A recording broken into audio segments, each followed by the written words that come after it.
మనిద్దరి మధ్యలో ఏ జన్మలో ఏ తీరని రుణం ఉందో, మరెందుకు ఇంతలో ఈ బంధనం ఇన్నింతలు పెరిగిందో, అమాయకమైన నీ చిన్నారి నవ్వును ఏ తల్లి కందో, ఇటే నీ దారి ఉందని నిన్ను ఏ సుడి గాలి పంపిందో.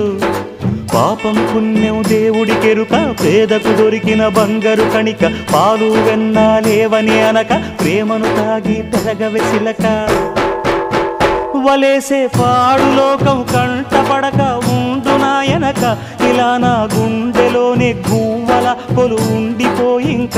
ఇటే పోస్తే ఎమున్నైనా నిలేస్తానే, మరింక ఏ కీడు నీ వంక రాలే.